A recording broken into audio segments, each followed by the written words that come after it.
ಮಗ ಸತ್ತಂತ ಈ ದುರ್ಬರ ಸನ್ನಿವೇಶದಲ್ಲಿ ಅಮರೆಯಾದಂತಹ ನೀನು ಓರ್ವಳೆ ಹೆಗಲ ಮೇಲೆ ಪ್ರಯಾಸ ಪಟ್ಟು ಹೊತ್ತು ತರುವಂತಹ ಹೊತ್ತಿನಲ್ಲಿಯೂ ಆ ನಿನ್ನ ಕೊರಳಿಗೆ ಬಂಗಾರದ ಮಂಗಲ ಸೂತ್ರವನ್ನ ಕಟ್ಟಿರುವಂತಹ ಗಂಡ ಒದಗಿ ಬರಲಿಲ್ಲ ಅಂತ ಆದರೆ ಅವ ಇದ್ರೆಷ್ಟು ಸತ್ರೆಷ್ಟು.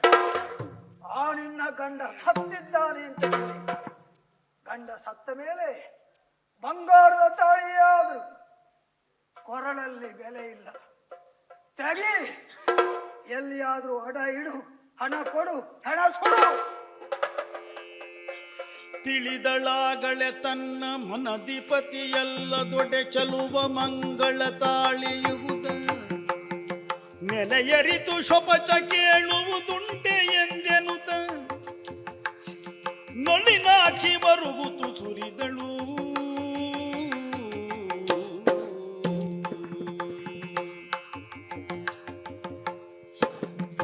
ಜಗದಿ ಸಪ್ತದ್ವೀಪ ಕಧಿಪತಿಯ ಸುತ ನೆನಿಸಿ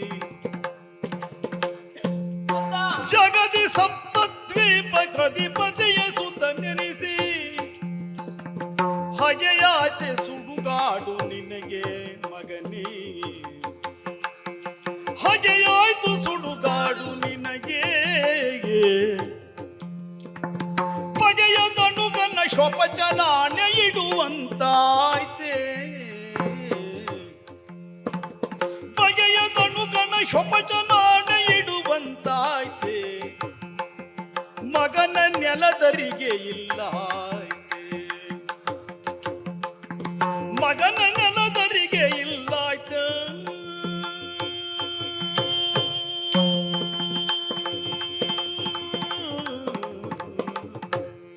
ಸ್ಮಶಾನ ಕಾಯುವುದು ಚಂಡಾಲನೊಬ್ಬ ನನ್ನ ಕೊರಳ ಮಾಂಗಲ್ಯ ಕಾಣ್ತಾ ಇದೆಯಂತೆ. ಇವ ಕಂಡಾಡ್ತಾ ಇರುವುದೋ ಕಾಣದೆ ಆಡ್ತಾ ಇರುವುದೋ ಹೇಳಿಬಿಟ್ನಲ್ಲ. ಮಾಂಗಲ್ಯವನ್ನು ಅಡ ಇಡು, ಹಣ ಕೊಡು, ಹೆಣ ಸುಡು ಎನ್ನುವುದಾಗಿ. ನನ್ನ ಮಾಂಗಲ್ಯವನ್ನು ಅಡ ಇಡುವಂತ ಹೇಳುವುದಕ್ಕೆ ಹಕ್ಕು ಎಲ್ಲಿದೆ ಇವನಿಗೆ? ಇವನು ಕಟ್ಟಿದವನ ಇವನು. ಮಗನೇ, ಅಯ್ಯೋ ದೇವ್ರೆ, ಎಂತ ಸ್ಥಿತಿಯೋ ಇಂದು. ಸಪ್ತದ್ವೀಪದ ಅಧಿಪತಿಯಾದ ಚಕ್ರವರ್ತಿಯ ಮಗನಾಗಿ ನೀನು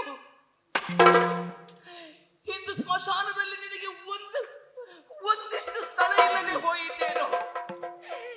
ಈ ಸುಡುಗಾಡು ನಿನಗೆ ಹಗೆಯಾಗಿ ಹೋಯಿತೇನೋ ಮಗನೇ, ಹಗೆಯಾಗಿ ಹೋಯಿತೇನೋ.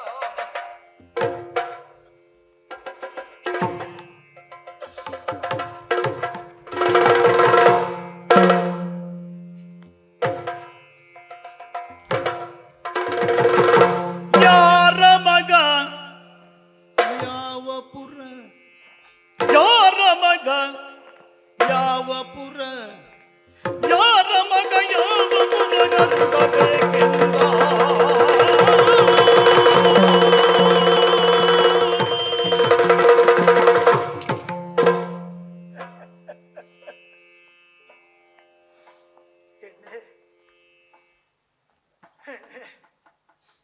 ಜಗದಿ ಸಪ್ತದ್ವೀಪಕಧಿಪತಿಯ ಮಗನೆನಿಸಿ ಹಗೆಯಾಯ್ತೆ, ಹಗೆಯಾಯ್ತೆ ಸುಡುಗಾಡು ನಿನಗೆ. ಹೆಣ್ಣೆ, ಹಾಗಾದ್ರೆ ಇಲ್ಲಿ ಹೆಣವಾಗಿ ಉರುಳಿರುವಂತ ಈ ನಿನ್ನ ಮಗ ಸಪ್ತದ್ವೀಪಕ್ಕೆ ಅಧಿಪತಿ ಎನಿಸಿಕೊಂಡವನ ಮಗನೇನೆ? ಯಾರ ಮಗ, ಯಾವ ಪುರ, ಯಾರು ನೀವು?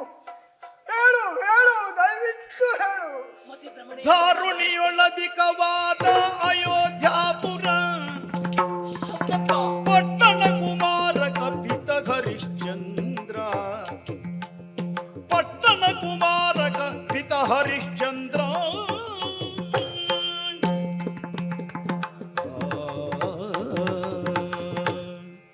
ಮತಿ ಭ್ರಮಣೆಯಾಗಿ ನಾನು ಆಡುತ್ತಿಲ್ಲ, ನಾನು ಸುಳ್ಳನ್ನಾಡುತ್ತಿಲ್ಲ, ನಾನು ಹೇಳುವುದೆಲ್ಲ ಸತ್ಯವೇ ಸತ್ಯ.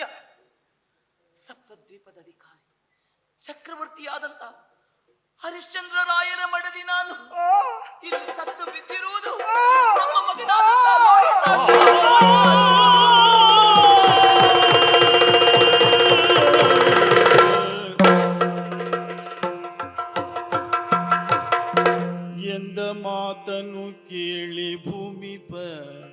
ಎಂದ ನೆಲೆಯಿನ ವಂಶದೇಳಿಗೆ ಗೊಂದು ಶಿಶುವಿರಲಿಂದು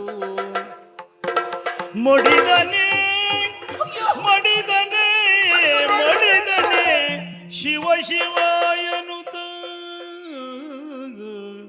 ಆ ಆ ಸ್ವಾಮಿ, ಏನು ಸ್ವಾಮಿ ಇದು?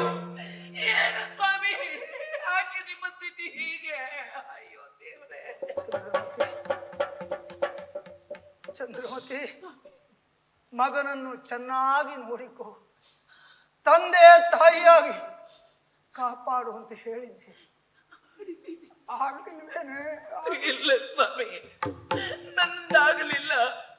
ಕಾಡಿಗೆ ಹೋದಾಗ ವಿಷ ಸರ್ಪ ಕಚ್ಚಿ ನಮ್ಮ ಮಗ ನಮ್ಮನ್ನು ಬಿಟ್ಟು ಹೊರಟೋದ ಸ್ವಾಮಿ.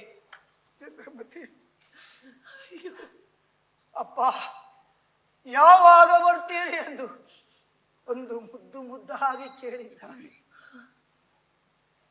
ಯಾವ ಕೆಟ್ಟ ಗಳಿಗೆಯಲ್ಲಿಯೋ ಏನೋ ಒಂದು ಮಾತನ್ನ ತಪ್ಪಿ ಆಡಿಬಿಟ್ಟೆ ನಾನು. 12 ವರ್ಷ ಪರ್ಯಂತ ನನ್ನ ನಿರೀಕ್ಷೆ ಮಾಡು, ಬರಲಿಲ್ಲ ಅಂತಾದ್ರೆ ಅಪ್ಪನ ಹೆಸರು ಹೇಳಿ ಕಾಗೆಗೆ ಒಂದು ಹಿಡಿ ಅನ್ನ ಹಾಕುವಂತ ಯಾವ ಕೆಟ್ಟ ಗಳಿಗೆಯಲ್ಲಿ ಹೇಳಿದೆ ನೋಡು. ಈಗ ಮಗನ ಹೆಸರು ಹೇಳಿ ಅಪ್ಪನಾದಂತ ನಾನೇ ಒಂದು ಹಿಡಿ ಅನ್ನವನ್ನು ಕಾಗೆಗೆ ಹಾಕಬೇಕಾಯ್ತು. ಪ್ರಿಯೆ, ನಮಗಿಂತಲೂ ಆ ಯಮನಿಗೆ ನಮ್ಮ ಮಗ ಪ್ರಿಯನಾಗಿ ಹೋದನೇನೆ.